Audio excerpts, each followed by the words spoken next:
My name is Arden Leclerc, and at my sister's wedding, my mother slapped me across the face because I said no. No to giving up the penthouse I bought, maintained, and lived in. No to the life they planned for my sister, at my expense. She looked me straight in the eye after her hand left my cheek and said, "This is for the family." That moment didn't humiliate me. It clarified everything. I didn't cry, I didn't flinch, I smiled, because a slap in public is still more honest than the years of quiet thefts they called love. People talk about family betrayal like it's a dramatic shattering, but the truth? It's often quiet. 1,000 paper cuts, until one day they ask for the last piece of you and act surprised when you bleed. I stood in a navy dress beneath amber chandeliers, in a venue I helped pay for, watching cameras swarm my sister like royalty. I sipped sparkling water alone, like I always did, just visible enough to be used, just quiet enough to be forgotten. They thought they knew the version of me that would nod, comply, and fade into the background. They didn't expect what I did next. The Belmare Garden Hall was all silk napkins and staged perfection, chandeliers dimmed just enough to feel expensive, waitstaff gliding past like theater actors. I'd arrived alone, not because I didn't have anyone to bring, but because I refused to put anyone else through it. Through them. My sister Linnea stood under a floral arch the size of a minivan, wrapped in white lace and praise. "She's radiant," someone whispered behind me. "Such a kind soul." I didn't turn around. I already knew the voice. Aunt Cora. She said the same thing about me once, before Linnea learned how to charm her way through a room like she was born for it. I wore navy, not black, not red, just navy. A dress that hit just below the knee. No sequins, no shimmer, no agenda. My heels were matte leather. My bag? Just big enough for my phone, Idaho, and one folded envelope I hadn't shown anyone. When I first walked in, I caught my mother's eye across the hall. Marion Leclerc smiled too widely. My father, Everett, gave me a nod so clipped it could have passed for disapproval or indifference. I returned both with the kind of expression you give people you once loved deeply, but no longer trust with your time. I didn't eat, I didn't drink. I stood near the fountain wall, tracing the shape of a champagne flute with one hand. Sparkling water barely touched inside. I was fine being on the edge of the scene. I'd lived there most of my life. It didn't take long. "Arden!" my mother cooed as she approached. Sequined shawl, too much perfume, voice like sugar dissolving in vinegar. "Come with me, sweetheart. Just a quick family chat." She took my arm lightly, as if we were about to share a secret or exchange a joke. I glanced toward the dance floor. Linnea spun in the middle of it all, Nolan's arm tight around her waist. She didn't look in our direction. I followed Marion out toward the private terrace. My father was already waiting there, hands clasped behind his back like a disinterested executive. "This is such a beautiful night," my mother began, folding her hands like a prayer. "And we've been thinking." That was when I knew. I didn't interrupt. I let her talk. "You travel so much, sweetheart," she continued. "And the penthouse, well, it's such a big space for just one person. Wouldn't it be a beautiful gift from one sister to another, to let Linnea and Nolan start their new life there?" I blinked once. "Excuse me?" She smiled, eyes bright with fake softness. "You know it's just sitting there most of the time. You don't even decorate for the holidays anymore. It's not like it means." "It means something to me," I said calmly. "And no." My father stared out at the koi fountain like this conversation wasn't even happening. I looked at him. "Did you know about this?" He didn't speak. "Of course he did," I muttered. Marion's tone shifted. "Don't be selfish, Arden. This is for the family." There it was. The phrase that had justified 1,000 other sacrifices. Co-signing Linnea's student loans, helping Mom refinance her car, funding this wedding deposit without credit. I stepped back half a pace. "No, that apartment is mine. Legally, personally, emotionally, no." The crack of her hand against my face was louder than the music. It echoed against marble and murmurs. My head turned slightly, but I didn't stumble. The sting was brief. The silence after? Deafening. Someone near the terrace gasped. "A cousin? A stranger? It didn't matter. No one came closer. Linnea didn't even glance our way. Nolan froze mid-conversation, eyes darting to the side like he hadn't seen it. Everett finally spoke, voice low. This isn't about you. I straightened my spine. Of course not, I said. Then I smiled. Not because I was okay, but because I wasn't surprised. I reached for the untouched flute in my hand, held it like punctuation, and turned on my heel. The hallway was colder than I remembered. My heels clicked softly over polished floor as I walked past velvet drapes, past the guests pretending not to have seen anything. My skin buzzed, not from pain, but awareness. They'd just declared war, and for once, I wasn't walking away. I didn't go home angry. I went home awake. The slap didn't bruise my cheek. It bruised something quieter, older. The place in me that had always hoped maybe this time they'd choose me too. Inside my penthouse, I set down my clutch, kicked off my heels, and walked barefoot to the office nook off the hallway. I unlocked the bottom drawer and pulled out a cream envelope, thick and slightly worn. My name was written in my grandmother's handwriting. I sat on the edge of the couch. The lights of the city pulsed beyond the floor-to-ceiling windows, but I wasn't looking at them. I unfolded the letter slowly, the way you open something that's waited years to be read. Arden, I know you've never asked for anything. That's exactly why this is yours. The penthouse stays in your name. They may talk. Let them. You gave love in silence. Don't let them shame you for being steady. Beneath the letter was the second notarized copy of the revised will, signed, stamped, witnessed. It had been dated 6 months before she passed, when her mind was still sharp and her signature still carried weight. I'd never filed it, never needed to. I thought they might change. I thought maybe Marion would look at me one day and see more than an obligation. But now I saw it clearly. They never planned to ask.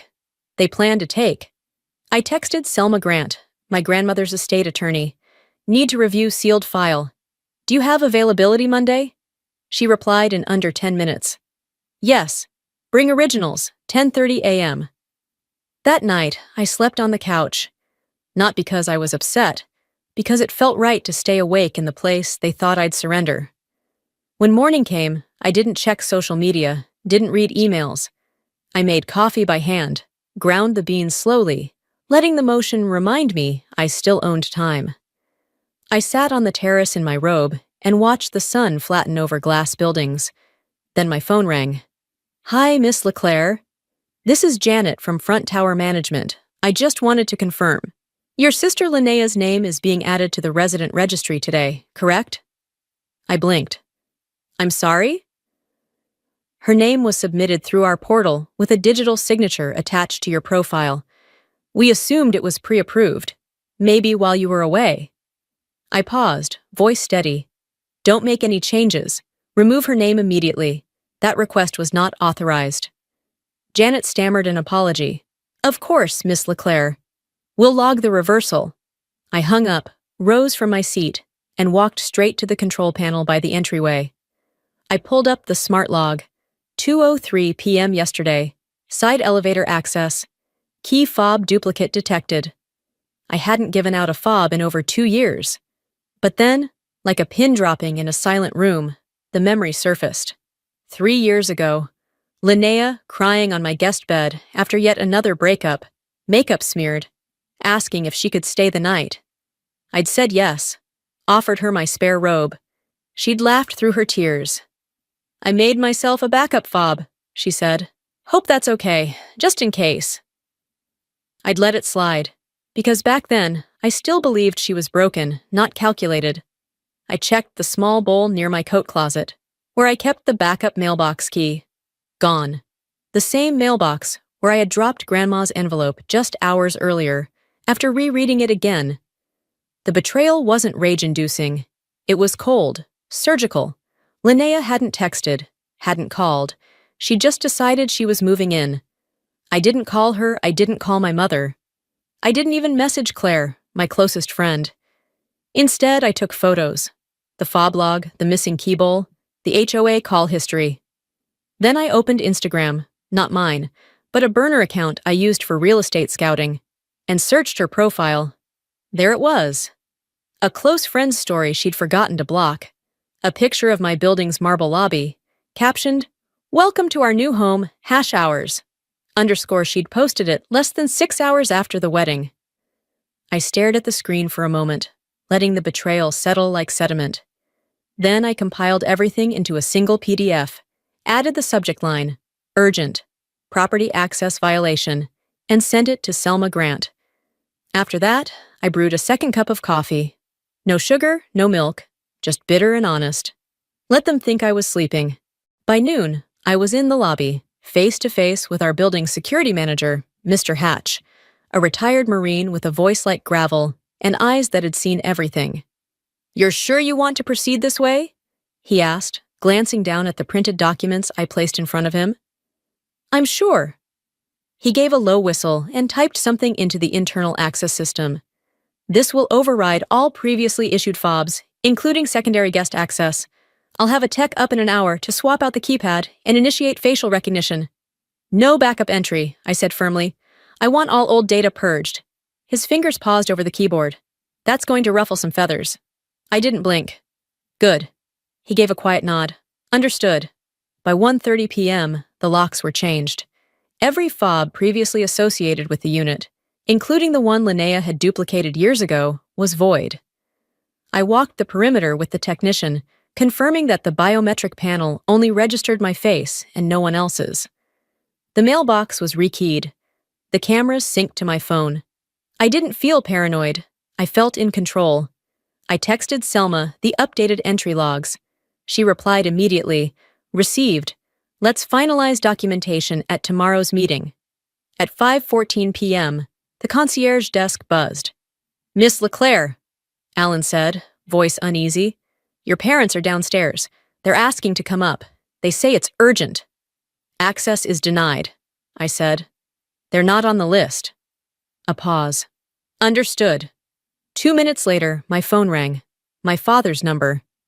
I let it ring twice before answering. "Arden," he said. The same measured voice he used in board meetings and apologies he didn't mean. "We didn't know things were this serious." "I'm sure. We can talk. As a family." "You mean like when you stood there while Mom hit me?" He exhaled. "Let's not escalate. You've always been the level-headed one." I pressed my fingers to the cool edge of the kitchen counter. "Before or after you tried to sneak Linnea's name onto my lease? Before or after she posted my building as hers? It was a misunderstanding." "No," I said, voice even. "You misunderstood who I've become." Then I hung up. I spent the next hour reviewing paperwork, flagging pages with color-coded tabs, will, tax records, deed copies, cease and desist draft. I wasn't emotional. I was methodical. I wasn't the sister who cried. I was the one who prepared. Around 7:30, I changed into a soft gray sweater, pulled my hair into a knot, and sat on the balcony with a cup of hot tea. The sky bled into a streaky dusk, pink and orange caught in the glass of the city. I didn't scroll. I didn't text anyone. I didn't even move much. Just stared out, letting the weight settle.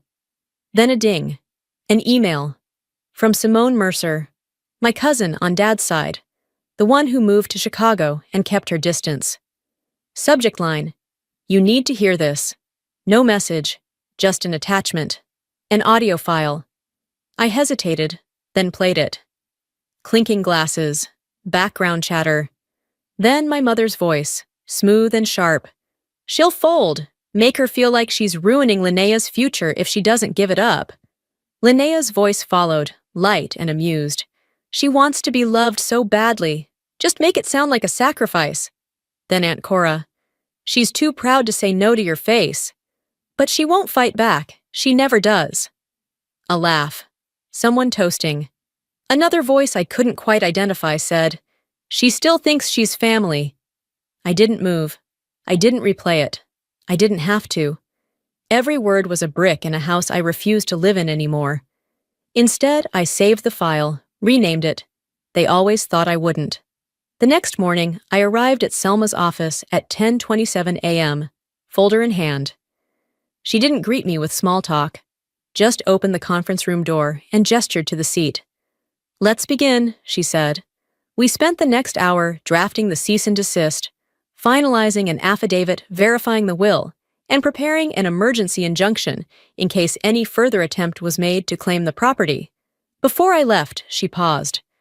"Do you want to pursue charges?" I shook my head. "Not yet. I want them to sit with what they've done." She nodded once. "Then we'll file and serve by end of day." I stepped out into the chill air of downtown with my folder tucked close to my side.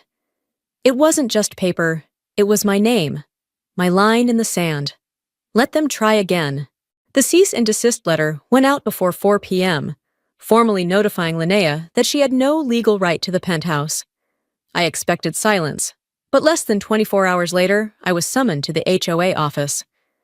When I arrived, Mr. Riley stood stiff behind the front desk, and beside him, of course, was Linnea, dressed like diplomacy itself, pastel blazer, binder tucked tight to her chest, voice sweet as syrup.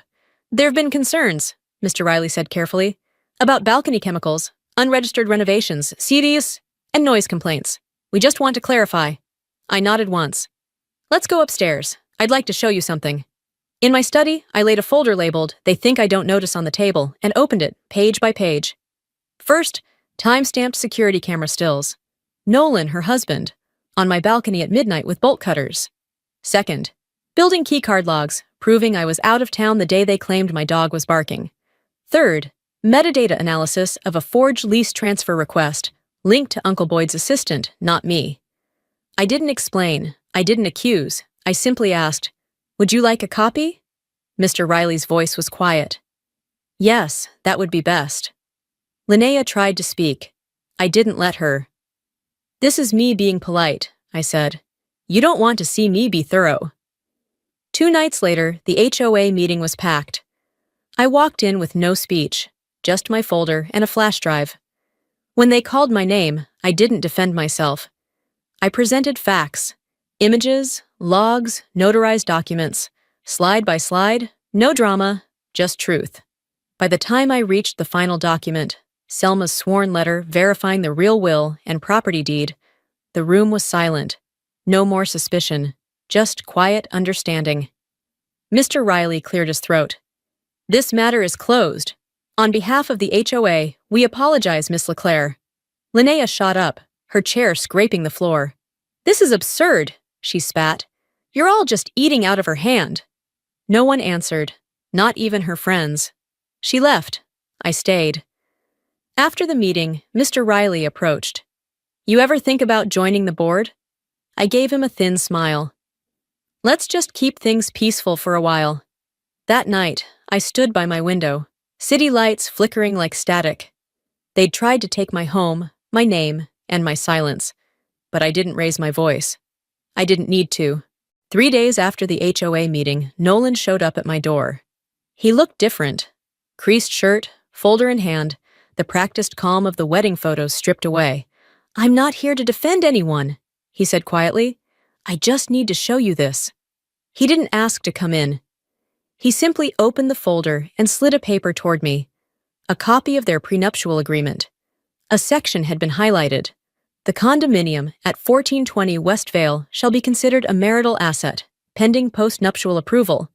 "She told me it was already promised," he said, "that you were holding it for the family." I didn't respond. He hesitated, then added, "There were messages. From your mother, from Linnea, even your aunt. They were planning it, pushing you at the wedding so you'd give in." He reached in again and handed me a printed screenshot. I scanned it. Linnea's name, Marion's voice, all in black and white. "She won't fight in public. She never does." He exhaled. "I've filed to remove the condo from our prenup. I'll testify if you need it." I nodded once. "Thank you." Then I closed the door.